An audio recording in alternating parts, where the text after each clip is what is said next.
Đố mọi người hôm nay Khoai đang chuẩn bị bay đi đâu? Đây sẽ là một nơi có rất nhiều những đỉnh núi tuyết quanh năm hùng vĩ. Và chúng ta sẽ khám phá nơi này bằng một cách cũng rất là đặc biệt. Một ngôi nhà di động, mình có thể kéo cái nhà của mình, chạy cái nhà của mình đi khắp mọi nơi. Và tại vì đó là nhà di động cho nên là Khoai có thể ngắm được rất nhiều khung cảnh mỗi ngày khác nhau. Có khi thì ở trên đỉnh núi khung cảnh bao la, mà cũng có khi ngay cạnh bờ suối mưa suốt ngày đêm. Về nội dung của tập đầu tiên này thì mình sẽ bay qua Đức nè. Xong rồi từ Đức Khoai sẽ đi mướn một cái nhà di động này ra sao. Khoai sẽ chia sẻ hết với mọi người. Nhưng mà trên hành trình đó cũng có rất nhiều sự cố xảy ra, nên là mong bà con cô bác mình ở lại đây với Khoai và coi tới cuối clip nha. Ngày hôm nay thì chúng ta sẽ bay từ sân bay Tân Sơn Nhất qua tới Munich của Đức. Thì Khoai vừa mới đi vô quầy làm thủ tục thì được nhận ra bởi mấy chị bên Vietnam Airlines rồi. Quá chừng dễ thương luôn. Giờ thì chúng ta sẽ cùng nhau đưa hộ chiếu ra và làm thủ tục thôi. Lúc mà Khoai tới làm thủ tục á thì cỡ 9 giờ tối ở sân bay Tân Sơn Nhất. Lúc đó đông lắm nhưng mà cái quầy của Khoai rất là vắng. Đố mọi người vì sao? Bí quyết đó chính là Khoai có cầm theo thẻ bông sen vàng của Vietnam Airlines. Với thẻ ở hạng Platinum này thì mình có thể dẫn theo tới 5 người làm thủ tục ở quầy ưu tiên. Mình sẽ đỡ mất thời gian hơn, có thêm thời gian để mà làm những cái chuyện khác nữa. Với hạng thẻ này thì Khoai còn được tặng thêm 2 kiện hành lý 23 kg nữa. Cho nên á, là đi xa đem đồ nhiều cũng khỏe lắm. Rồi bây giờ mình rinh hành lý, mình bỏ vô cân. Rồi mình chuẩn bị đi vô trong kia, vô phòng chờ ngồi mọi người. Chia sẻ thêm với bà con cô bác mình về thẻ hội viên Lotus Miles bông sen vàng. Thì nếu mà mọi người có thẻ này á, để mà lên được hạng bạch kim thì Khoai nghĩ phải bay nhiều á.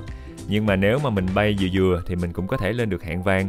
Và mình vẫn có thể sử dụng được rất nhiều những cái ưu đãi trong đây. Và ưu đãi mà Khoai thích nhất chính là ưu đãi phòng chờ. Bên phía bên tay phải và có 2 phòng chờ. Cái ở lầu, cái ở gần cửa 18 á. Cái lầu 3 thì em thấy là cái view không tốt. Rồi, em cảm ơn em. Anh nhớ kiểm tra hành lý giúp em. Rồi, bye em. Về phòng chờ thì không chỉ chúng ta được vô phòng chờ của Vietnam Airlines không đâu, mà những hãng hàng không thuộc SkyTeam mọi người nhìn thấy trên bảng nè. Mình xài thẻ này, mình vẫn sẽ vô được phòng chờ của những hãng đó nếu mà sân bay đó có. Và với hạng thẻ bạch kim thì chúng ta có thể được dẫn thêm một người thân đi kèm, đi chung vào trong phòng chờ để mà ăn chung nữa. Khúc này là Khoai đi vô trong phòng chờ rồi nè. Có cái đoạn mà đi qua chỗ soi chiếu an ninh á, thì Khoai không có quay được, tại chỗ đó là hạn chế quay phim. Nhưng mà nếu mà mọi người có thẻ bạch kim nha, mọi người cũng sẽ có một cái lối đi riêng để mình có thể đi qua cổng soi chiếu thiệt nhanh, để có thêm thời gian mình ngồi phòng chờ. Và sau khi ăn no nê xong thì mình sẽ đi lên máy bay. Tới cái đoạn lên máy bay thì mình vẫn được ưu tiên nếu mà có thẻ bông sen vàng nữa mọi người. Mình sẽ có một cái lối đi riêng và mình được lên máy bay sớm để ổn định chỗ ngồi. Những cái quyền lợi của thẻ hội viên bông sen vàng mà hạng bạch kim á, Khoai thấy nó cũng tương đương giống như là mình đi hạng thương gia á mọi người. Chỉ có khác một xíu là mình lên máy bay mình vẫn ngồi đúng cái hạng ghế mà mình mua thôi. Nhưng mà đợt này Khoai may mắn hơn. Khoai mua hạng phổ thông nhưng mà được mấy anh chị bên Vietnam Airlines nâng cấp cho lên thành hạng thương gia luôn. Cho nên là một hồi nữa Khoai lên máy bay, Khoai được ngủ đã đời luôn. Mà được cái là mấy cái chuyến bay đường dài á, bên Việt Nam mình xuất phát toàn là giờ đêm, nên là trúng ngay cái giờ ngủ. Mình chỉ cần ăn tối xíu, xong rồi nằm dài ra trên cái ghế này, rồi mình ngủ một giấc 12 tiếng đồng hồ sau, có mặt tại nước Đức liền.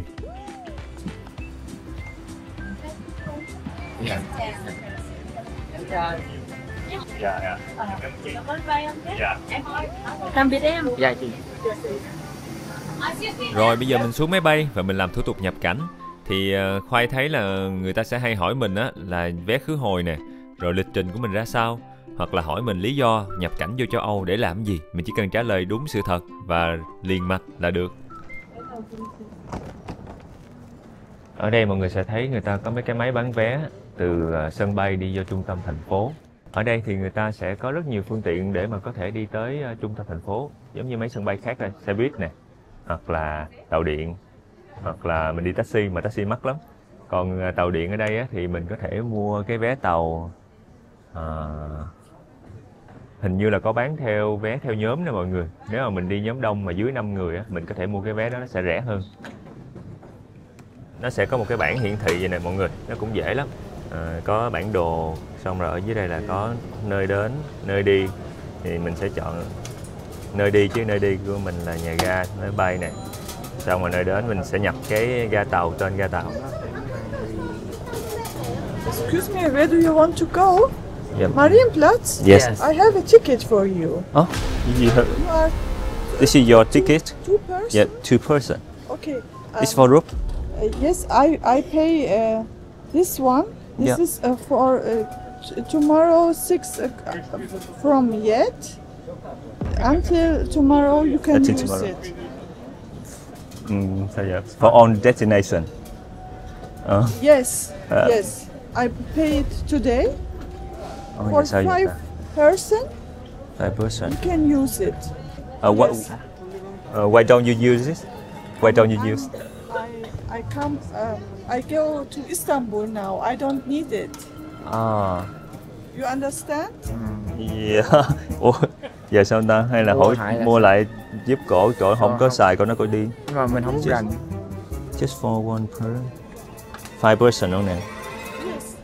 Okay. Understand? You don't. Yeah, understand. You are two persons. Yeah, Yes. 2 person. You can take. How much? two person. How much?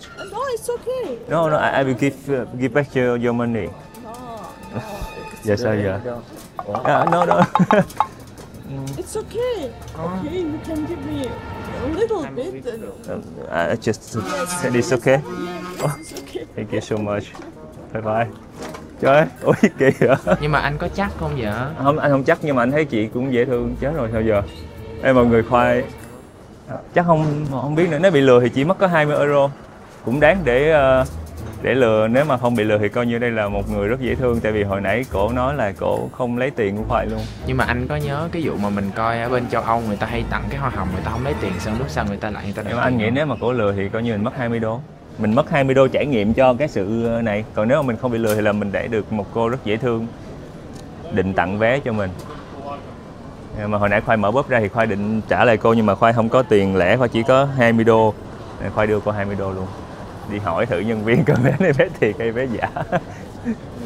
Vì để chắc coi vé này có xài được hay không thì Khoai quyết định là mình tới cái quầy vé, mình hỏi. I don't know how you use it. I don't see any. Just get in the train. Just get in the train. So this is so. Sau khi hỏi nhân viên xong thì bạn nhân viên nói là vé này là vé cho 5 người thật mọi người, và chúng ta có thể chỉ cần cầm cái vé này đi lên tàu thôi. Đã có một trải nghiệm về một cái điều dễ thương ngay sân bay của Đức. Rồi nhìn nồi đồng cối đá quá ha. Ga mình đúng không? 38. Bên đây sẽ có line S1 và line S8. Mình sẽ đi đúng cái line tàu S8 để cho nó gần cái chỗ của mình hơn. Tàu nào thì cũng sẽ về trung tâm thôi mọi người. Nhưng mà mình coi theo cái sơ đồ tàu á, để biết cái tàu nào gần hơn hoặc tàu nào xa hơn.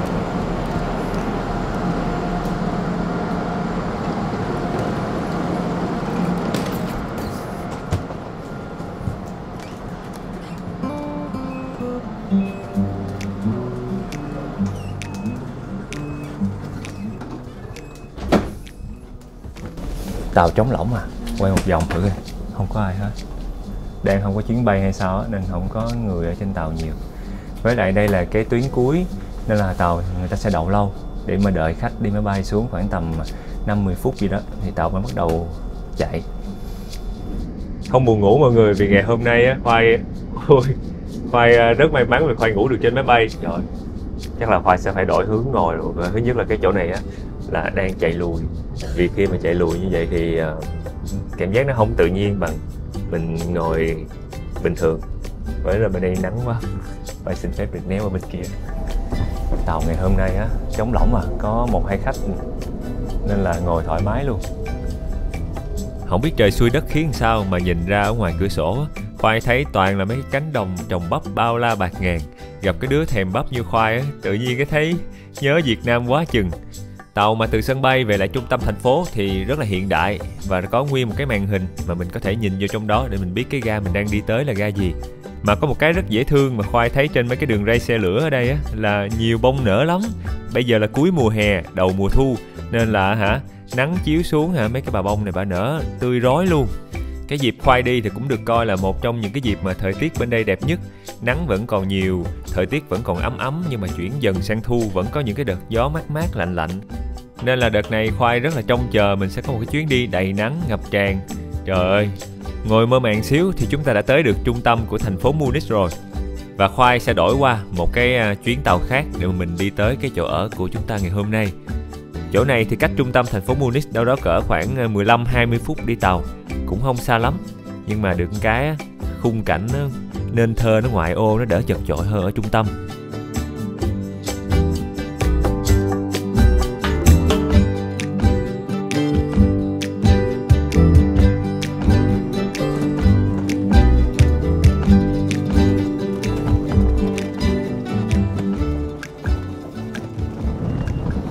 Và vì chúng ta đang đi ở một cái ga tàu không đông người nên sẽ không có thang máy hay thang cuốn, nhưng không sao, người ta có một cái đường đi dành cho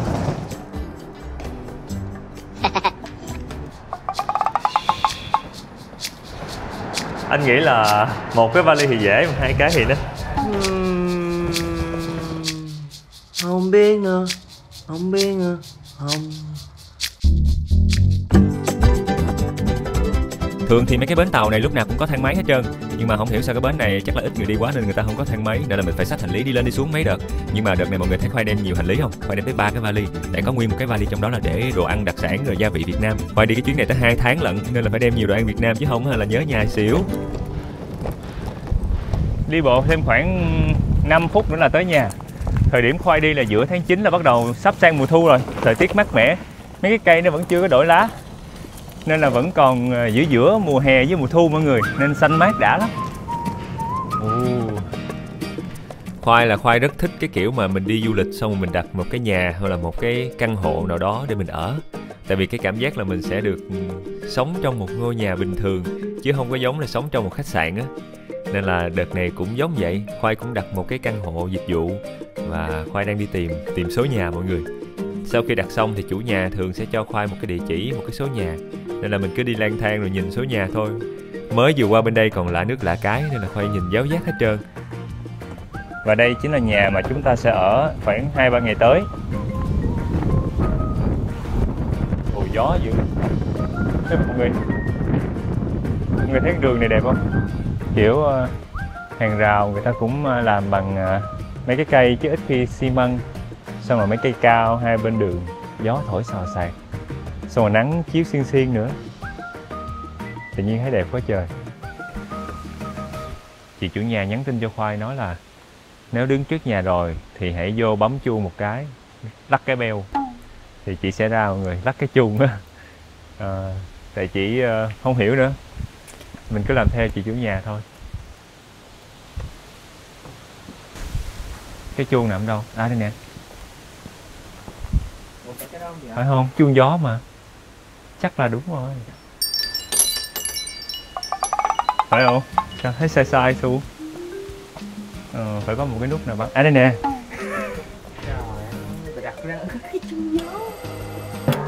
Rồi. Rồi. Ai biết đâu để cái chuông gió. Chỉ kêu là ring the bell, mình nghĩ là phải có cái gì đó nó hành động cụ thể. Thì cái này phải nhấn cái nút chứ đâu phải là rung đâu. Lấy vali vô ha. Hello. Hi. Hello. Hi. Oh, it's very heavy. Yeah. Lúc đầu khi mà đặt cái phòng này Khoai rất là phân vân luôn. Tại vì Khoai thấy phòng đẹp quá, rộng quá, nhưng mà lại nằm ở trên lầu 2 mà lại không có thang máy. Nên sau một cái buổi mà suy nghĩ thì Khoai quyết định là thôi mình mướn cái phòng này luôn. Tại dù sao là mình cũng ở đây 3-4 bữa, chịu khó rinh hành lý lên xíu coi như tập thể dục mà mình được ở cái phòng đẹp. Oh, hi. Wow, so beautiful room. It's very big. Cozy. I think it's the best room Yeah. I have in this house. Wow. Wow. Spacious. It's very traditional. So this is the living room. Yeah. And here is your separate bathroom and the bedroom. Wow. So So cozy. yeah, some additional light, wardrobes, and yeah. So you need only one bedroom, is okay. Yes, just Because one. there is also a sofa upstairs, but Yeah. you can check it. Okay. Wi-Fi is here. All the information you can find. You can connect the Wi-Fi. Second place is upstairs. Yeah. There is a sofa, but you can choose. Yeah, if somebody will sleep there, let me know so I will know what change Yeah. later. Yeah, and the keys. Let's go downstairs. Yeah. I will show you the rest, kitchen and laundry. And take our luggage. Yeah. Thường thì Khoai sẽ không khuyến khích mọi người ở mà thuê một cái căn nhà mà xài chung bếp giống như vậy. Nhưng mà tại vì bên Đức á mọi người, Khoai tìm nhà mà nguyên căn mà ở một mình á, giá nó cũng cao lắm nha, nó tới mười mấy triệu một đêm lận. Nên là để tiết kiệm hơn thì Khoai quyết định là mướn căn này. Chủ yếu là mình ngồi làm việc, với lại ở bếp á thì Khoai chỉ mượn để tủ lạnh thôi. Rồi nấu nướng cái gì đó thì ở trong bếp người ta có đầy đủ nồi niêu xoong chảo tô muỗng dĩa hết trơn rồi. Có luôn máy rửa chén để mình có thể rửa chén mà đỡ phải tự rửa bằng tay. And important is garbage. Yeah. So here's the organic and mixed. Yeah, this is paper. Yeah. And plastic is here. Yellow is plastic and this is glass. Ngoài cái phòng khách ở trên cái căn phòng gác mái của mình ra thì ở đây Khoai còn thích một điều nữa là có một cái phòng khách lớn mà Khoai có thể sử dụng ngồi làm việc, ra ngoài trước uống cà phê hoặc là ngắm cảnh. Phòng khách bự lắm mọi người và người ta trang trí rất là truyền thống. Mình kéo rèm ra mình sẽ nhìn thấy khung cảnh nguyên một cái sân vườn đầy nắng, nhiều cây xanh, gió thổi hiu hiu ở phía trước mặt. Tưởng tượng chiều chiều mình pha một ly cà phê hay là đổ một gói mì tôm, mình ra cái ghế này mình ngồi ăn rồi mình ngắm cảnh. Trời ơi, tự nhiên cái thấy thời gian nó trôi qua chậm chậm. Và đó là lý do mà Khoai đã ở căn nhà này tới 3 ngày mà Khoai không có làm gì hết. Chỉ ở trong phòng đi ra đi vô thôi mọi người. Rồi, mình xuống tầng hầm nha. Ở dưới này thì có mấy chiếc xe đạp. These two, they belong to the owner. You can take it, but you have to be sure that you lock it. Và cuối cùng là chúng ta có cái phòng giặt gồm có máy giặt và máy sấy cũng có thể xài thoải mái luôn. Okay, thank you. Nice to meet you. Yeah, have a nice day. Have a nice day. Yeah, it's amazing. Yeah, okay. Thank you. Xong. Cuối cùng chúng ta đã đem được hết hành lý lên trên căn phòng áp mái của mình. Mọi người thể thấy nè, có cái máy bằng gỗ, bằng dán thôi, rồi người ta có 2 cái lỗ lấy ánh sáng chiếu vô, cho nên cái phòng này nó rất là sáng luôn. Và nó cho Khoai một cái cảm giác rất là cổ điển. Và có một cái cửa sổ nhỏ, có cái bàn ở đây. Wow, cái mái nhà bên cạnh nó rêu mọc xanh luôn, đẹp lắm. Trời ơi, mà thời tiết thì mát mát, gió thổi nhẹ nhẹ. Dù là cái căn phòng áp mái nhưng mà đây là cái phòng rộng nhất và đẹp nhất trong nguyên cái nhà của chị. Chị có cho thuê cái phòng nhỏ phía dưới kia nữa nhưng mà nó không đẹp và rộng bằng. Không có toilet riêng luôn. Ở bên mấy cái căn phòng mà nhà cho thuê ở bên Đức á, Khoai coi á, thường á là người ta cho thuê phòng thôi. Rồi toilet thường chung, mà cái căn này được cái là toilet ở trong luôn. Nên là một trong những cái căn rộng rãi hiếm hoi ở gần trung tâm thành phố Munich mà Khoai tìm được. 3 ngày sau. Sau 3 ngày mà Khoai ở lại cái căn nhà này, Khoai không có quay phim mà chủ yếu là Khoai ngồi lại để làm việc, dựng clip với đi vòng vòng để tìm hiểu thêm về đời sống của bà con ở đây. Thì ngày hôm nay là ngày mà mình chuẩn bị phải rời đi rồi mọi người. Nhưng mà trước khi đi thì chúng ta sẽ cùng nhau đốt lò lên để mà mình nướng cái bánh pizza, ăn sáng cái đã. Cái nhà này cảm giác mọi thứ nó đều rất là cổ kính ha, kiểu cổ điển á mọi người. Người ta làm sẵn cái pizza vậy. Hôm qua Khoai đi siêu thị ở gần đây, đi có khoảng tầm 6 phút, 5 phút đạp xe đạp thôi mọi người là tới siêu thị, người ta bán nhiều đồ ăn lắm.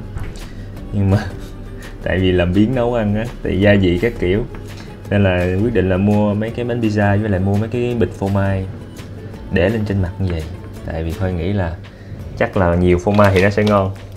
Ở bên đây được một cái là sữa nè, phô mai nè, thịt nè, giá cũng hợp lý lắm. Nướng khoảng tầm 10-12 phút là được. Ê, nhìn cái miếng khóm nó lạc quẻo quá. Rồi để đi. Ở bên đây chắc là bà con cô bác ít khi mà ăn khóm chung với pizza vậy lắm. Tại thiệt ra cái nguyên bản của pizza là người ta không có ăn với khóm. Nhưng mà tại Khoai thèm cái gì đó chua chua ngọt ngọt nên là quyết định là cắt mấy miếng khóm để lên luôn. Trời, nhìn đã quá, nó dai nè. Cái lớp phô mai dày lắm mọi người.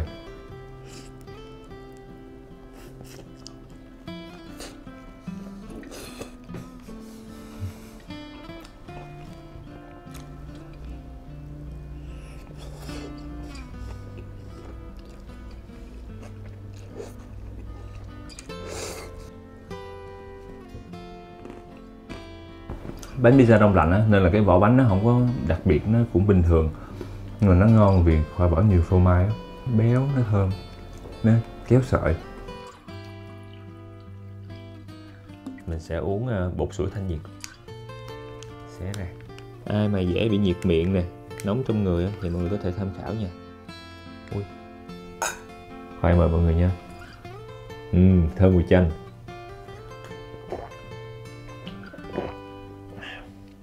Chua chua, ngọt ngọt, thanh thanh.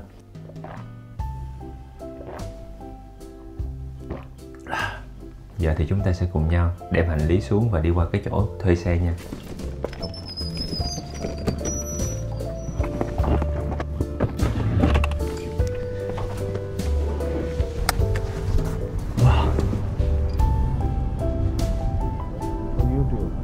Yes.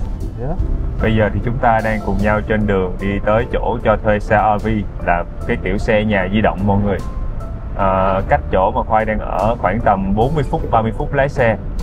Ồ, anh chủ xe dễ thương quá, anh kéo tiếng lên để mà không bị ồn. Và đi phương tiện công cộng qua đó thì mất tới 1 tiếng rưỡi lần, cho nên là Khoai quyết định là mình book taxi trên app luôn. Ở bên đây thì có nhiều ứng dụng đặt taxi lắm, Khoai sẽ để tên những ứng dụng ở dưới này. Và mọi người có thể đặt taxi để mà đi nó thuận tiện hơn, nhưng mà giá taxi bên đây thì cũng sẽ hơi mắc hơn so với phương tiện công cộng.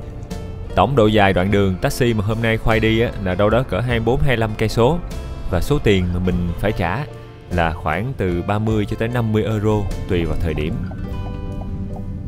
Có một cái mobile home ở phía trước này, có khi nào chiếc đó là của mình không? Khi mà vừa tới đây thấy nguyên cái nhà di động đậu ngoài đường là mình biết là tới nơi đó, giờ mình sẽ xuống xe và vô nhận nhà của mình nha. Thank you so much. Thank you very much. Have a nice day. Yeah, thank you, bye bye. Ciao, Dante. Thank you. One of them. Thank you so much. Đây là anh chủ của xe. Mình sẽ chuẩn bị thuê cái xe di động, cái nhà di động của anh. Bây giờ là khoảng 12 giờ mấy trưa rồi mọi người. Nhưng mà thời tiết cũng còn mát lắm, nắng nhiều vậy thôi chứ. Mát mát giống như đang ở Đà Lạt vậy đó. Ui, anh có một cái sân đậu nhiều xe lắm. Còn tới 3-4 chiếc nè.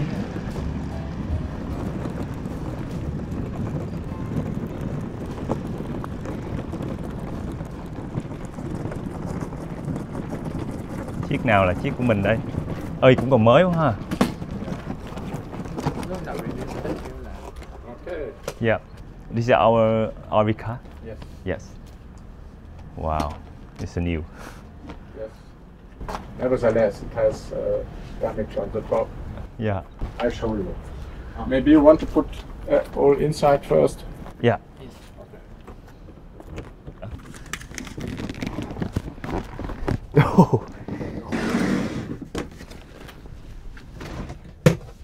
I have more space.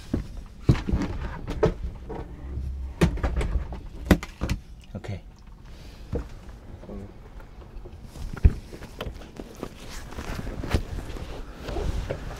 Okay, it's only to see the damage and convince that the rest is okay.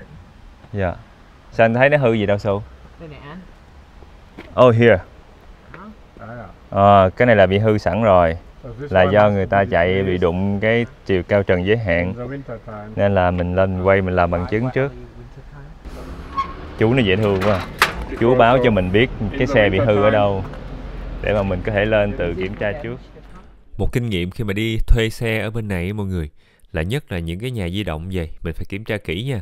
Tại vì nếu mà xe mới không sao, mà xe cũ á, thì mình kiểm tra không kỹ thì vài bữa nữa mình trả xe, người ta rất là hay bắt mình bồi thường những cái chỗ mà hư hỏng nhỏ nhỏ. Thì lúc đó mình sẽ rất là thiệt thòi. Put it back before you start. Yes. Again. Okay. Good. Ở đây thì xe của mình sẽ có một cái chỗ để mà cắm điện trực tiếp 220, 230V, để khi mà tới những cái chỗ cắm trại á, mình cắm điện vô, mình có điện để mình xài. Còn đây là cầu thang để mà mình có thể bước lên trên xe dễ dàng, tại xe hơi cao á. Và chú cũng dặn là phải cho nó lòi ra hết, hoặc là thụt vô trong hết, giữa như vậy đứng lên nó dễ gãy. Khúc này thì chú nói là trên xe có sẵn nhà vệ sinh, toilet, Nên là tất nhiên là mình sẽ phải có một cái thùng để đựng mấy cái thứ mà mình xả ra. Thì cái thùng đó sẽ nằm ở đây. Mình sẽ mở ra giống vậy nè, ấn vô. Rồi có một cái hộp màu xanh xanh để đựng mấy cái chất tẩy cho cái thùng toilet nó đừng có hôi.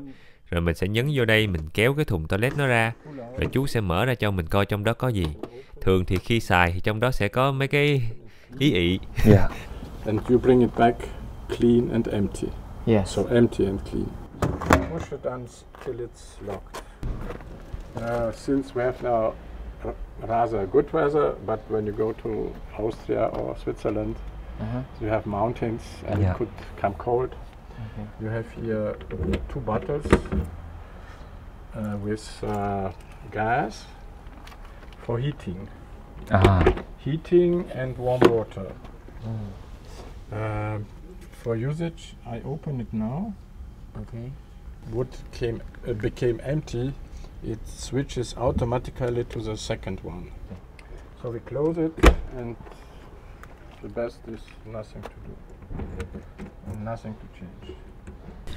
Rồi, vì đây là cái nhà di động cho nên là mình phải có cái máy hiên đúng không? Và xe này cũng có cái máy hiên. Chú sẽ chỉ Khoai mở cái máy hiên xe ra. Máy hiên này nó sẽ vươn ra được khoảng 1 mét cho tới 1,5 mét luôn. Và những lúc mà trời mưa lâm râm hay là những ngày mà trời nắng đẹp, mình có thể kéo máy hiên ra, mình đem ghế đem bàn ra ngồi, mình ngắm cảnh, mình uống trà, uống cà phê. Và khi máy hiên nó vươn ra rồi thì mình cũng phải bắt đầu kéo cái cây cột nè, mình mở dài ra, mình gài xuống đất để cho nó chắc chắn, nó cố định, nó không bị gió giật, gió cuốn, gió quăng. Rồi khi nào mà mình ngồi mình ngắm cảnh đã đời rồi, mình muốn chạy xe đi tiếp thì tất nhiên rồi mình phải gài cái cột chống vô lại, rồi mình cuốn cái máy hiên vô trong trở lại. Chứ để cái máy hiên này mà chạy xe thì nó bọc thành cái dù luôn.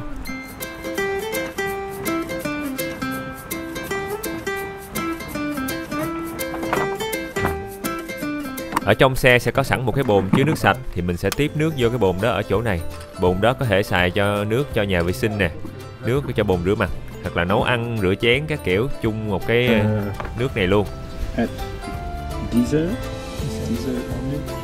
So B7. B7. V7. Okay. Yeah. Okay. Now, how is it? Come in and find out. Yes. Wow. Chúng ta sẽ có 2 cái ghế phía trước để mà ngồi đây, vừa lái xe vừa ngắm cảnh. Có một cái màn ở đây, có thể kéo lên để mà thấy được kiểu lấy được thêm ánh nắng.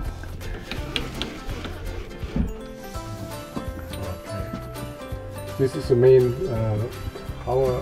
Ngay chỗ công tắc điện tổng thì chúng ta có thể coi được luôn cả dung lượng pin trên xe còn bao nhiêu. Pin này sẽ xài cho tủ lạnh nè, hoặc là cho một số cái thiết bị điện mình có thể cắm sạc điện thoại, máy tính. Rồi ở đây cũng có cảm biến dành cho cái bồn nước sạch hồi nãy còn bao nhiêu %, hoặc là kể cả cái bồn chứa nước thải nó cũng sẽ hiện còn bao nhiêu % để mình biết, để mình tiếp nước hoặc là mình xả nước thải đi. Còn về phần nấu ăn bếp núc trên xe thì mình sẽ xài bếp ga. 2 cái bình ga để sưởi ấm cũng như làm nóng nước á, nó cũng sẽ xài cái ga đó để mà bật bếp ga luôn.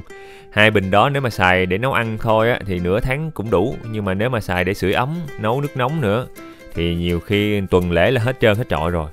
Nên là dọc đường đi cũng sẽ có những cái nơi thay bình ga, mình có thể ghé những cái nơi đó, những cái bãi cắm trại đó người ta cũng có bán riêng lẻ những cái bình ga đó để mà mình thay.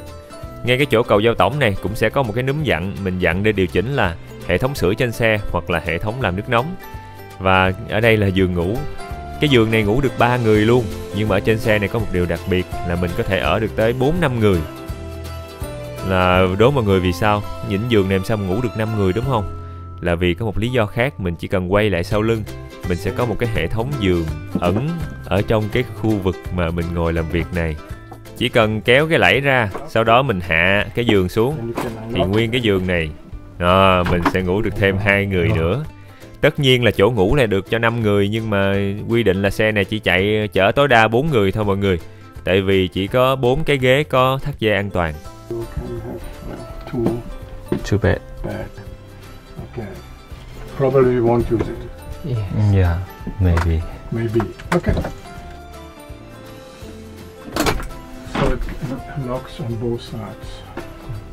You can open and move it from this side. Toàn bộ các cửa sổ xe này sẽ đều có 2 chế độ. Mình kéo cái rèm che nắng luôn, hoặc là kéo cái rèm lưới để mà chắn muỗi. Ở phía trên trần cũng vậy, cũng sẽ có những cái cửa sổ về để mình thông gió khi mình nấu ăn, hoặc là mình có thể kéo rèm che nắng lại, hoặc là kéo cái rèm chống muỗi lại, tùy mình muốn ra sao cũng được, rất là linh hoạt luôn. Và một cái điều quan trọng mà không thể thiếu trên những ngôi nhà, đó chính là tủ lạnh mọi người. Này là khoai mê nhất luôn, có tủ lạnh mình trữ được đồ ăn, thịt, cá. Trên xe thì cũng có luôn nguyên cái truyền hình, nguyên cái tivi ở trong, mình mở hộc tủ ra rồi mình kéo ra. Nó sẽ có hệ thống bản lề. Nhưng mà cái này thì Khoai nghĩ chắc là hiếm khi xài cái truyền hình này lắm, tại vì thứ nhất là nó cũng hơi nhỏ, thứ hai là mỗi lần xài thì kéo ra kéo vô mất thời gian, mất công, thứ ba là mình có laptop rồi, mình coi trên laptop cũng được. Với lại truyền hình cáp này khi mà mở lên á, nó có một cái anten chảo phía trên nóc xe, thì nó sẽ bắt sóng vệ tinh hay bắt sóng truyền hình cáp á, thì coi được mấy cái đài truyền hình của nước Đức. Mình ở Việt Nam mình đâu có hiểu tiếng Đức đâu, nên chắc là mình cũng sẽ xếp lại, mình bỏ vô trong chứ hiếm khi mình mở ra. Và một điều rất quan trọng cho các cái ngăn kéo ở trên xe này, mọi người sẽ thấy có một cái nút nhấn không? Nhấn vô là khóa, nhấn vô là khóa. Và mặc dù là bản lề của mấy cái cửa tủ này nó có một cái lực hút, một cái lực nó siết lại rồi, nhưng mà khi xe mình mà chạy nhanh quá thì mấy cái cánh cửa này nó văng ra mấy hồi mọi người. Nên là bắt buộc mình phải có một cái thao tác là mình nhấn nút vô, mình khóa lại thì nó sẽ an toàn, nó không có cái văng đồ của mình trong ngăn tủ ra. Here you could connect if you have something. Yes. 230 volt. Và ở trên nhà di động của chúng ta cũng có một cái nhà vệ sinh luôn. Nhà vệ sinh chú làm cũng đẹp lắm, sạch sẽ, rộng rãi, đủ một cái bồn cầu ở trong để mà mình đi nặng đi nhẹ, xả nước được luôn. Và sau khi đi vệ sinh xong sẽ có một cái cần gạt, mình gạt thì tất cả mọi thứ đó sẽ rớt xuống cái bồn mà hồi nãy mà Khoai quay lúc đầu á, nó sẽ tự động nó rớt xuống dưới. Rồi mỗi ngày hay là 1-2 ngày mình đi đổ cái đó khi mà mình tới cái bãi cắm trại thôi. Và mỗi khi mà mình cần tắm ở trên nhà vệ sinh trên xe này thì chúng ta sẽ cần làm một cái thao tác là mình có một cái cánh cửa bí mật, mình nắm tay ngay cái chỗ bồn rửa mặt, mình kéo qua, mình đóng lại, và mình đã có một cái không gian đủ rộng để mà đứng tắm. Không tắm nữa thì mình mở ra trở lại như cũ để sẽ thành cái bồn rửa mặt. Tính ra chú này dễ thương lắm mọi người. Nãy giờ chú giới thiệu, chú hướng dẫn làm tùm lum hết trơn. Với lại điều quan trọng nhất mà Khoai thấy nãy giờ là chú cái chỗ nào mà cái xe bị trầy, bị hư, bị xơ xước gì đó trước đó mà của những khách trước thuê người ta làm thì chú cũng chỉ luôn cho mình biết là chỗ này hư rồi nè. Ai mà bắt đền hay là lỡ có nhìn thấy thì mình không có bị lo, vì không phải do mình làm ra. Đố bà con cô bác mình nha, là Khoai mướn cái xe này bao nhiêu tiền một ngày? Nhưng mà ngoài cái tiền mướn xe theo ngày ra thì trước khi mà mình cầm xe của chú mình chạy đi á, thì mình còn phải đặt cọc thêm cái tiền giữ chân 1.500 euro. Cái tiền này giống như là cái tiền để đảm bảo là cái xe sau này mà có bị phạt nguội nè, hoặc là khi mà mình trả xe về mà bị trầy trụa, chú sẽ lấy cái tiền đó để mà trừ vô cái chi phí sửa chữa.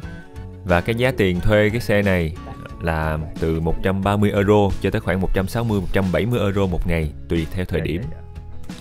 Song song đó thì để mướn được xe thì mình cần phải có bằng lái xe quốc tế nè, rồi đem hộ chiếu kèm theo. Chú sẽ chụp hình rất là kỹ mấy cái này, vì theo luật đó nha, nếu mà chú mà cho một cái người mà không bằng lái xe mà không đủ tuổi mướn á thì chú cũng sẽ bị phạm luật, nên là chú làm mấy cái này kỹ lắm. It's me. I hope. And wish you nice travel. Thanks. No damages. Yeah, of course. Nice travel. Yeah. And see you in. Mình sẽ bỏ đồ ăn thức uống của mình. Tự nhiên Khoai thấy á, mướn cái xe di động vậy, nhà di động vậy nó còn sướng hơn ở trong khách sạn mọi người. Giường thì rộng rinh, thênh thang luôn, ngủ được 4 người luôn, mà có 2 cái giường lận.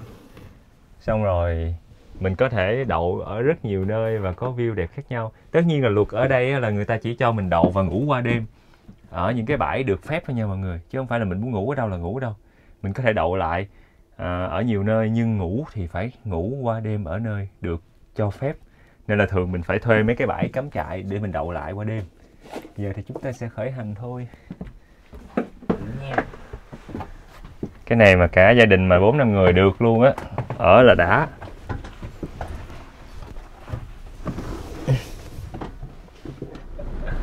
Chắc chú kêu hai thằng này không biết chạy được không.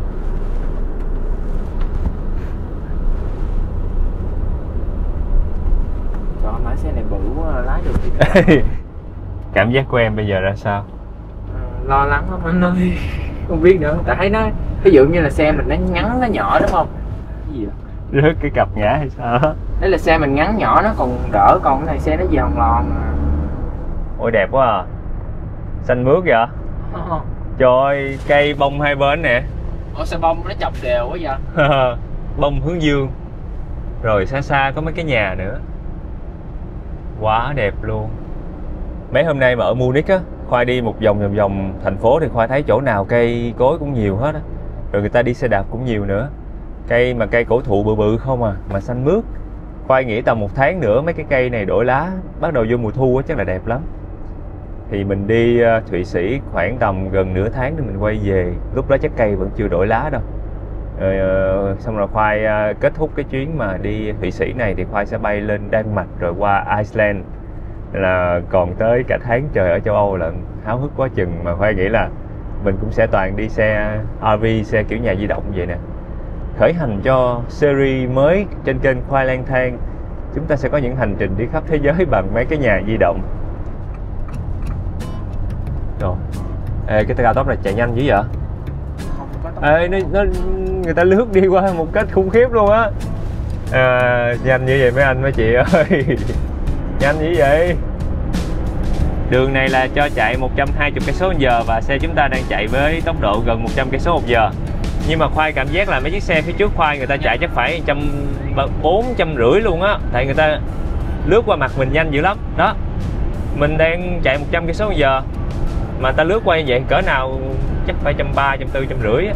Và chiếc Motorhome á, nó không có được trọng tâm, nó không có thấp được giống như mấy cái chiếc xe bình thường. Nhưng mà khi mà mình chạy trên đường cao tốc này á, Khoai thấy nó êm re, không có tiếng lộc cọc. Trời ơi, cái chiếc xe mô tô kia người ta chạy còn nhanh hơn mình nữa. Hay là mình tăng lên thử xuống? Em sợ lắm, em không điều khiển được. Xe máy người ta chạy kìa.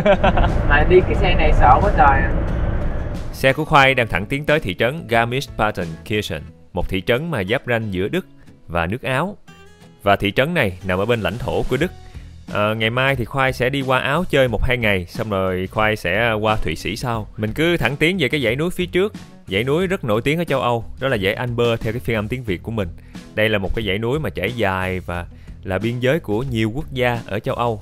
Và vì dãy Alper trải dài và rất nhiều những cái ngọn núi lớn nên là thường đi vô đây là mọi người sẽ thấy rất nhiều những cái hầm như vậy. Mình đi xuyên một cái hầm, 2 cái hầm, 3 cái hầm là không khí cũng như là địa hình, cảnh quan sẽ thay đổi rất nhiều. Rồi chúng ta đã băng qua được một cái hầm xuyên qua một cái núi lớn. Và bên đây là một thung lũng khác. Bao quanh cũng toàn là núi thôi. Phải zoom đây nha, mọi người sẽ nhìn thấy nè, khắp nơi đều là núi. Cho nên là giờ mình đang bắt đầu đi vô mấy cái khung cảnh đặc trưng của dãy Alper mọi người.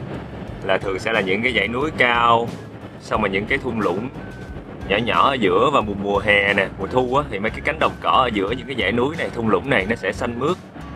Ê, cái nhà kia người ta có 2 chiếc xe đạp. Trời, mình cũng muốn đem xe đạp theo quá. Mình đang đi vô một thị trấn mọi người. Và thị trấn này Khoai đang dự tính là chắc là tối nay mình sẽ đậu xe lại thị trấn này. Kiểu nhà truyền thống của người dân ở đây quen thuộc không? Giống như trên mấy cái bộ phim.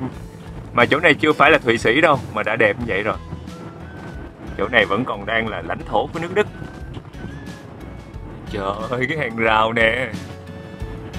Sao người ta có thể làm cái hàng rào mà người ta tỉa? Cái này cũng mất công ha.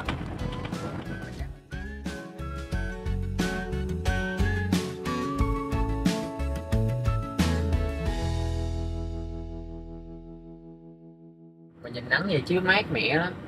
Nhiệt độ ngoài trời hiện tại 10 mấy 20 độ mọi người. Lạnh lạnh mát mát. Đang là mùa thu cho nên là mát lắm. Cỡ tầm tháng 2 tháng nữa bắt đầu vô mùa đông là lạnh queo rồi.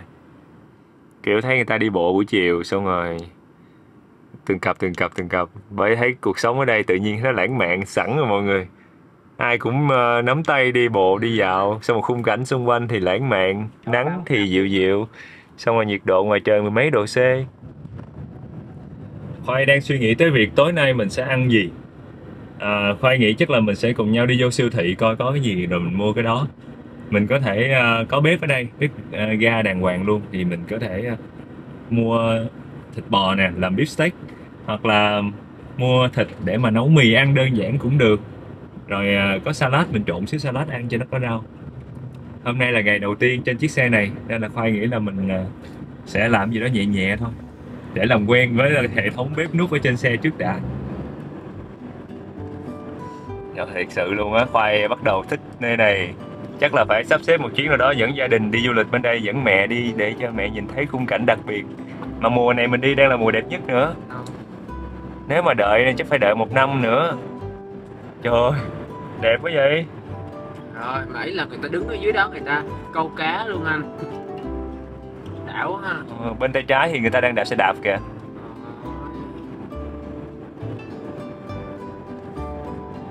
Ủa, tới cái gì nè? Tới siêu thị đúng không? Dạ. Rồi xong, mình đã tới được cái siêu thị mà mình định vô mua đồ. Ở bên phải là có một cái bãi đậu xe dành cho những cái người đi xe nhà di động giống như Khoai, nhưng mà Khoai gọi điện thì người ta nói là hết chỗ rồi. Mọi người thấy ở trong kìa, người ta đậu đặt nghẹt hết rồi, không còn chỗ cho mình đậu nữa. Nên là tối nay là Khoai không có đậu đây được. Với kế hoạch ban đầu của Khoai là Khoai sẽ đậu ở chỗ này. Đối diện cái bãi này sẽ có một cái siêu thị lớn bên đó. Thì mình sẽ đi vô siêu thị coi, mình mua một vài món đồ để mình trữ trên xe trước khi mình lại khởi hành tiếp. Cái xe RV này mọi người cũng có cái camera lùi, nên là mình đậu xe mình lùi nó cũng đỡ cực hơn chút. Đối với mọi người, sau khi mà mình tắt máy xe xong thì cái tủ lạnh còn hoạt động hay không? Mình sẽ đi kiểm tra thử nha. Tắt máy rồi nhưng mà cái tủ lạnh của chúng ta vẫn còn điện. Nó sẽ có 3 chế độ ở đây. Nó sẽ có chế độ điện nè, cái chế độ từ pin nè, còn đây là chế độ từ ga nè. Thì thường cứ để tự động thì nó sẽ tự chạy mọi người. Sao? Ui đẹp quá. Nắng đẹp. Trong bịch đó đã có mấy cái chai nhựa, mấy cái chai bằng mũ mà mình uống mà mình để lại để hồi mình đem bỏ vô cái máy, người ta thu gom chai nhựa, người ta trả tiền cho mình. Mình sẽ qua bên đây, mình lấy một cái xe đẩy. Thường xe đẩy ở đây thì mình sẽ phải đặt cọc bằng một cái đồng xu. Rồi hồi mình cũng sẽ được lấy lại mà. Tại vì thiệt ra cái xe này có giá trị nhiều hơn 1 euro nhiều lắm. Nhưng mà để vậy để người ta không có bỏ quăng xe tùm lum á, đỡ mất công nhân viên người ta đi gom xe.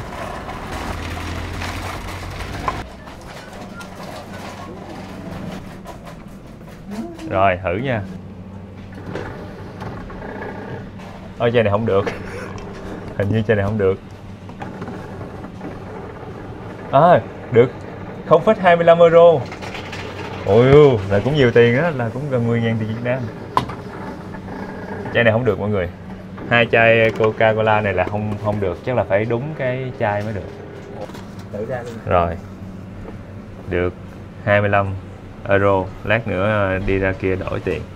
Thật ra những cái chai nước suối mà lớn lớn á, mà nó có cái ký hiệu mà phải tái chế á, thì khi mình mua là mình phải trả thêm một cái phí gọi là cái phí tiền cọc cái chai. Tùy theo quốc gia ở châu Âu, có chỗ thì Khoai thấy người ta lấy là 0,25 euro, có chỗ thì Khoai thấy người ta tính đâu đó khoảng tầm 10.000 tiền Việt Nam mình. Khi mà mình uống xong nước thì mình phải đem cái chai lại siêu thị, mình bỏ vô mấy cái máy này để mình lấy cái tiền cọc đó lại. Khoai thấy ở đây người ta bán cái loại đào mà nó méo méo rồi mọi người, nó hơi thúi quá, mình phải lựa cái khay nào mà nó còn tươi chút. Đào này giòn, ngọt, thơm lắm, mà có điều nó méo nên khó gọt một chút. Mà giá đang vô mùa, giá cũng rẻ, nó là khoảng 3,78 euro 1 ký. Hộp bên kia người ta còn dãy mọi người, còn da, nên là phải lấy cái hộp bên đây. Kinh nghiệm là sẽ lấy cái ở trong cho nó mát hơn. Rồi xong. Mình sẽ mua thêm bánh mì để mà hồi nữa mình ăn chung với lại cá hồi.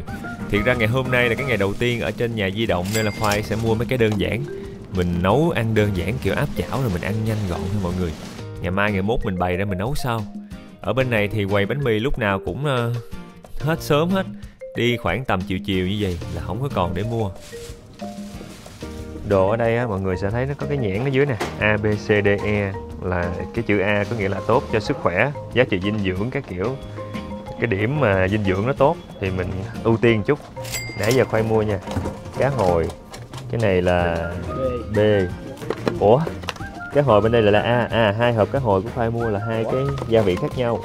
Một cái là có ớt nè, nhìn đỏ đỏ nè. Còn một cái bên đây là chỉ có thì là đơn giản hơn nên là cái điểm nó cao hơn. Bánh mì B, đang là B. Thôi mình sẽ ưu tiên mua AB thôi ha. Sữa ở bên này thì Khoai thấy rẻ dữ lắm luôn, tầm 1,19 euro nguyên một cái chai lít bự chà bá lửa vậy nè. Rồi Khoai mua sữa để mà ăn chung với ngũ cốc lúc nãy. Rồi mình đi dạo cái quầy sữa với phô mai cũng rẻ so với lại mặt bằng chung mấy cái loại thực phẩm bên này. Mấy kiểu như là sữa chua ở bên đây người ta cũng hay bán theo ký mọi người. Một ký sữa chua cũng quy ra tiền Việt mình tầm mấy chục ngàn à. Nên là mình ai mà thích sữa, thích phô mai, thích sữa chua, qua đây là đúng bài luôn. Mấy cái như là thịt nguội hay là đồ muối bên này thì Khoai cũng không thích lắm. Cho nên là Khoai quyết định là mình sẽ mua thêm chai dầu ăn, với mua thêm chai sốt cà chua. Sốt cà chua này thì chắc chắn mình sẽ có thể làm mì spaghetti đúng không? Mình sẽ mua thêm thịt bằm. Khoai thấy có cái loại mà nửa thịt bò, nửa thịt heo thấy lạ lạ nên Khoai mua nguyên khay bự này luôn. Nguyên khay 800g này thì người ta bán là khoảng 7 euro. Mấy cái loại thịt khác giống như là ức gà thì người ta bán khoảng tầm 13 euro một ký. Còn thịt bò thì người ta bán đâu đó khoảng 20-30 euro một ký. Khoai mua thêm chai nước rửa chén nữa mọi người. Chai này thì khoảng tầm 30.000 tiền Việt Nam mình. Rồi quay qua mình lấy luôn chục trứng gà cỡ tầm 60.000 tiền Việt Nam mình, là tính ra 6.000 đồng trứng. Mình sẽ mua một lốc nước suối luôn mọi người. Cái này là 0,29 euro một chai, là khoảng 9.000 tiền Việt Nam một chai. Mua một lượt 6 chai bự chà bá lửa luôn. Nhưng mà nó không phải là nước suối bình thường, mà là nước suối có ga mọi người. Lúc uống Khoai mới phát hiện ra. Mỗi chai Khoai phải đặt cọc thêm 0,25 euro tiền chai. Tổng cộng 6 chai là đặt cọc tới 1,5 euro. Vài bữa nữa mình đem cái chai không tới mình đổi để mà mình lấy cái tiền cọc đó lại. Khoai còn mua thêm một cái gói mì spaghetti với mớ nước này nước kia. Rồi giờ mình sẽ tính tiền, xong rồi mình sẽ về lại căn nhà di động của chúng ta. Chiếc xe đánh điển, thấy nó bị điển không? Nó cứ mình đẩy về phía trước thì nó sẽ ban qua bên tay trái. Dễ thương quá, có con chó dễ thương. Rồi, mời chào mừng mọi người về tới nhà của chúng ta. Xong. Cái này thì ngày mai mới ăn, để lên ngăn này đi.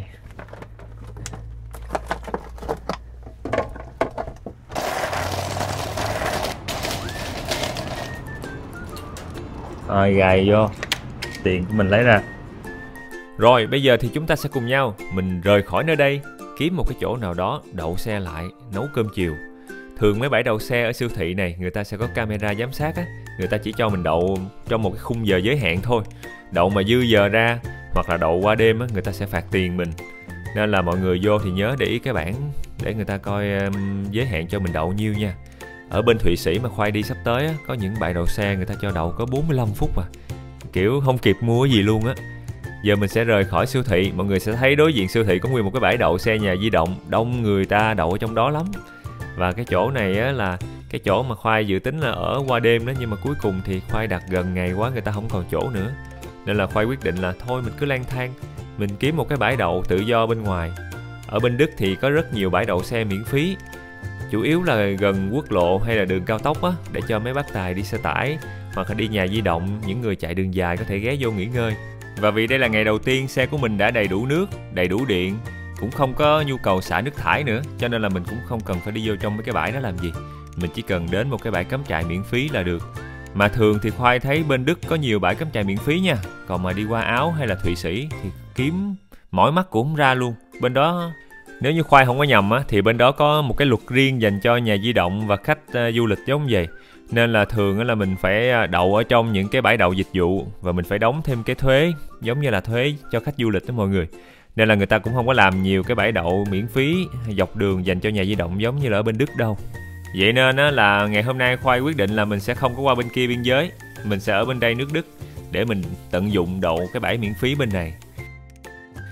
Có có một điều rất quan trọng là khi mà đi những cái xe nhà di động như vậy, mình không có được phép tùy tiện đậu qua đêm ở trên đường.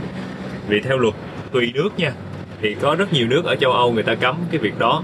Nếu mà đậu phải đậu ở trong bãi được cấp phép, và có những bãi người ta sẽ tính tiền, có những cái bãi đậu sẽ không tính tiền, và có những bãi đậu quy định theo giờ. Đẹp quá. Trời ơi, trời đẹp vậy. Có mấy con bò nữa kìa. Trời ơi, đẹp quá. Đang nói chuyện nhưng mà bị phân tâm mọi người vì cảnh bên đây quá đẹp. Trời ơi, xanh mướt luôn. Xin chào mấy em bò, nghe tiếng chuông len keng của mấy em luôn. Trời ơi, cái núi mà mọi người thấy đá nó trắng ở trên đỉnh nhìn giống tuyết ghê. Ủa, len keng của mấy con bò hả? Ừ, mấy con bò nó đeo chuông kêu len keng á. Có đường tàu.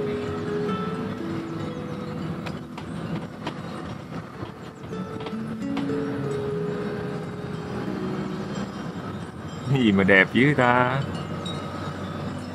Hello mấy em bò ơi. Xin chào, tối nay mình sẽ ở gần chuồng của mấy em bò.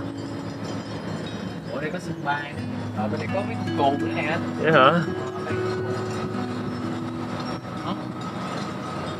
Thích quá à.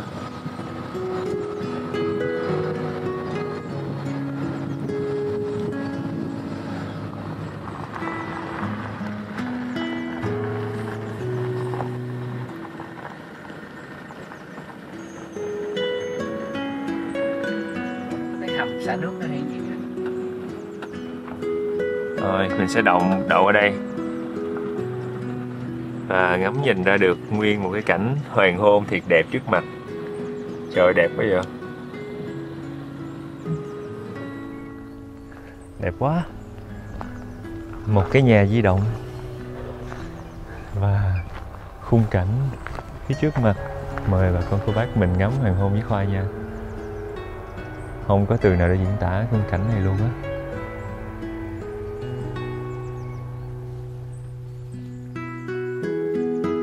Sau khi mà ngắm hoàng hôn xong thì chúng ta sẽ cùng nhau đi kiếm một cái chỗ để mà đậu cái nhà của mình lại và nấu gì đó để ăn tối. Và ngày mai sẽ là một ngày rất đặc biệt để mà mình cùng nhau khám phá nước Áo. Mời bà con cô bác mình cùng xem tiếp hành trình trên kênh Khoai Lang Thang ở tập sau nha. Cảm ơn và hẹn gặp lại.